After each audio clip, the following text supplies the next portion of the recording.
प्रिय विद्यार्थियों, स्नातक प्रथम वर्ष की हिंदी साहित्य की इस कक्षा में आपका स्वागत है।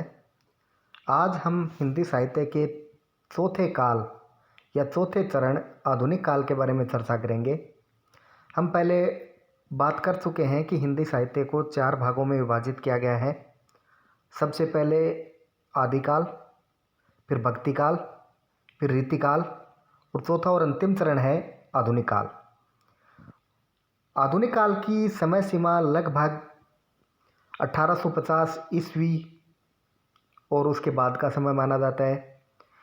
वर्तमान तक जो भी समय है वो सब आधुनिक काल में माना जाता है और इसकी शुरुआत 1850, 1857, 1843 ये 3 तिथियों से मानी जाती है, लेकिन लगभग हम 1850 ईस्वी या 1857 की क्रांति से मानते हैं कि इस काल की शुरुआत हुई थी। हिंदी साहित्य का चौथा काल आधुनिक काल के नाम से जाना जाता है। आचार्य शुक्ल ने इसे गद्य काल कहा है, क्योंकि इस काल में गद्य का विकास हुआ, गद्य का आविर्भाव हुआ, इसलिए इसको गद्य काल के नाम से जाना जाता है। यद्यपि इसको आधुनिक काल, वर्तमान काल आदि कई नामों से और पुकारा जाता है। भारतीय राजनीति में ब्रिटिश सत्ता का केंद्रीकरण हो जाने से भारतीयों का एक तरफ सामाजिक, धार्मिक, आर्थिक, राजनीतिक शोषण बढ़ा, उनके लघु उद्योग धंधे चौपट हो गए, भूखमरी, बेरोजगारी बढ़ी, समाज में वर्गवाद पनपा, धर्म में संक्रांति आने लगी। वहीं अंग्रेज़ों की शिक्षा नीति से भारतीय पाश्चात्य ज्ञान विज्ञान के संपर्क में आए तथा उनमें अपने प्राचीन गौरवमय साहित्य, इतिहास एवं संस्कृति के प्रति प्रेम की भावना जागृत हुई। यद्यपि अंग्रेज़ों के शासन से बहुत बड़ा नुकसान हुआ, लेकिन फिर भी जो चेतना जागृत करने का कार्य है वो अंग्रेजी साहित्य ने भारतीय जनता में अच्छे प्रकार से किया और उसी का परिणाम था कि भारतीयों में जागृति आई। समाचार पत्रों का प्रकाशन, यातायात सुविधाओं से उनके दृष्टिकोणों में विस्तार आना, ये सब अंग्रेजी शासन के सुपरिणाम थे। समाज की संकीर्णता भी धीरे धीरे टूटने लगी।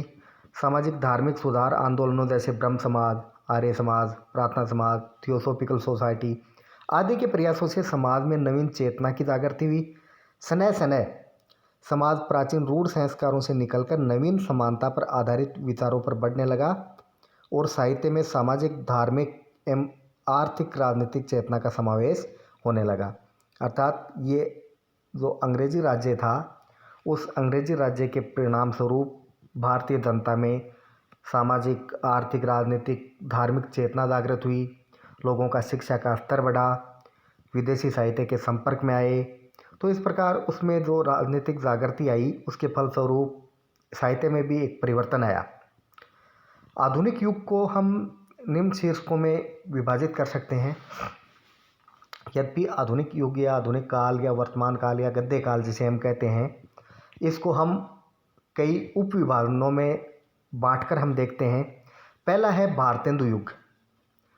इस भारतेंदु युग को जागरण काल के नाम से भी जाना जाता है, अर्थात इसमें लोगों में जागृति आई, साहित्य में एक नई चेतना का विकास हुआ। अब भारतेंदु युग की समय सीमा है वो 1857 से लेकर 1900 ईस्वी तक मानी जाती है। यद्यपि भारतेंदु का जन्म 1850 ईस्वी में हुआ था और अवसान 1885 में हुआ था, लेकिन फिर भी भारतेंदु एक ऐसी महान विभूति थे जिसकी छाप उनके बाद वाले समय पर भी रही। इसलिए 1900 तक का जो समय है वो हम भारतेंदु युग के नाम से ही जानते हैं। हिंदी साहित्य का आधुनिक काल भारतेंदु युग से प्रारंभ हुआ माना जाता है। बहुमुखी प्रतिभा के धनी भारतेंदु हरिश्चंद्र ने कविता, नाटक, निबंध, आलोचना, इतिहास आदि में अपनी प्रतिभा का परिचय दिया है। भारतेंदु थे वो बहुमुखी प्रतिभा के धनी थे। यद्यपि उनका जीवन काल बहुत अल्प था, लेकिन फिर भी उन्होंने हिंदी गद्य साहित्य की जितनी भी विधाएं हैं लगभग सभी में उन्होंने लेखन कार्य किया है। अंधेर नगरी, भारत दुर्दशा, नील देवी आदि उनकी प्रसिद्ध नाट्यात्मक कृतियाँ हैं, अर्थात ये नाट्य रचनाएँ हैं। भारतेंदु के अलावा बालकृष्ण भट्ट, बद्रीनारायण चौधरी प्रेमघन, प्रताप नारायण मिश्र, जगमोहन सिंह, लाला श्रीनिवास दास, अंबिका दत्त व्यास, राधा कृष्ण दास, देवकीनंदन खत्री, लजाराम शर्मा, किशोरीलाल गोस्वामी, गोपाल राम गहमरी आदि ने हिंदी साहित्य की विविध विधाओं को समृद्ध बनाया है। अर्थात ये एक मंडल था जिसे भारतेंदु मंडल के नाम से जाना जाता है। इसमें बहुत सारे सदस्य थे जिन्होंने हिंदी साहित्य में अपना महत्वपूर्ण योगदान दिया है। इस युग के साहित्य में राष्ट्रीय सामाजिक चेतना, धार्मिकता, श्रृंगारिकता, समस्या पूर्ति, आत्मीयता जैसी प्रवृत्तियाँ मिलती हैं। अनुवाद का बोलबाला भी इस युग में काफ़ी प्रचलित रहा। अकेले भारतेंदु ने 8 नाटकों का अनुवाद किया है। यद्यपि उनके सारे नाटक 17 हैं, लेकिन उसमें मौलिक नाटक 9 हैं, अनुदित नाटकों की संख्या 8 है। अर्थात अनुवाद का बहुत चस्का रहा है इसमें। अनेक पत्र पत्रिकाओं जैसे कवि वचन सुधा, हरिश्चंद्र मैगजीन, हिंदी प्रदीप, ब्राह्मण, सदादर्श इत्यादि का प्रकाशन भी साहित्य की श्रीवृद्धि में महत्वपूर्ण पड़ाव रहा है। अर्थात एक तरह से देखें तो हिंदी में जो पत्र पत्रिकाएं बड़े पैमाने पर शुरू हुई थी वो इसी युग में हुई थी। भारतेंदु हरिश्चंद्र ने स्वयं 2-3 पत्रिकाओं का संपादन किया था। और भी उनके सहयोगी थे, उन्होंने अलग अलग पत्रिकाओं का संपादन करके लोगों में चेतना, जागृति और हिंदी भाषा के प्रति रुझान को पैदा किया था। अब अगला हम देखते हैं द्विवेदी युग। ये 1900 से लेकर 1918 ईस्वी तक, यद्यपि कई विद्वान इसको 1900 से 1920 तक मानते हैं। इसे जागरण सुधार काल भी कहा जाता है। भारतेंदु काल को हमने जागरण काल कहा था और द्विवेदी युग को हमने जागरण सुधार काल कहा। यद्यपि जागरण होने के बाद भी इसमें सुधार किया गया। कथ्य एवं शिल्प दोनों के क्षेत्र में युग पुरुष आचार्य महावीर प्रसाद द्विवेदी के प्रभाववश अनेक परिवर्तन और परिशोधन हुए। इस द्विवेदी युग का नामकरण आचार्य महावीर प्रसाद द्विवेदी के नाम पर किया गया, क्योंकि महावीर प्रसाद द्विवेदी ने हिंदी भाषा में बहुत से परिवर्तन किए थे। अर्थात उसकी वर्तनी सुधार संबंधी जो महत्वपूर्ण परिवर्तन है वो महावीर प्रसाद द्विवेदी के द्वारा किया गया, इसलिए इसको द्विवेदी युग के नाम से जाना जाता है।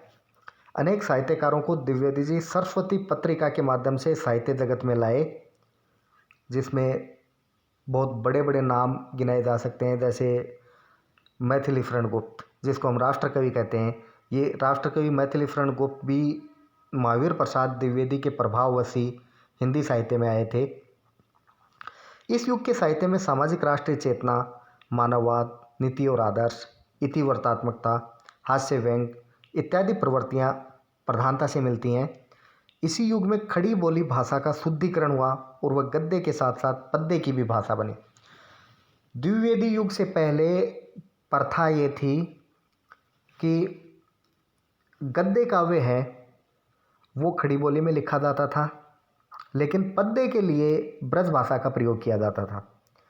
लेकिन द्विवेदी जी के आने के बाद में खड़ी बोली में गद्य और पद्य दोनों लिखा जाने लगा। ये संस्कार केवल महावीर प्रसाद द्विवेदी के कारण संभव हुआ। मैथिलीशरण गुप्त, हरिओद, महावीर प्रसाद द्विवेदी, नाथूराम शर्मा शंकर, श्रीधर पाठक, राजदेवी प्रसाद पूर्ण, रामनरेश त्रिपाठी, जगन्नाथ दास रत्नाकर, सत्यनारायण कविरत्न आदि ने काव्य में श्रीवर्ती की, साकेत, भारत भारती, जयद्रथवध, प्रिय प्रवास, मिलन ये इस युग की प्रमुख काव्यकृतियाँ हैं। हम प्रिय प्रवास को हिंदी का प्रथम काव्य मानते हैं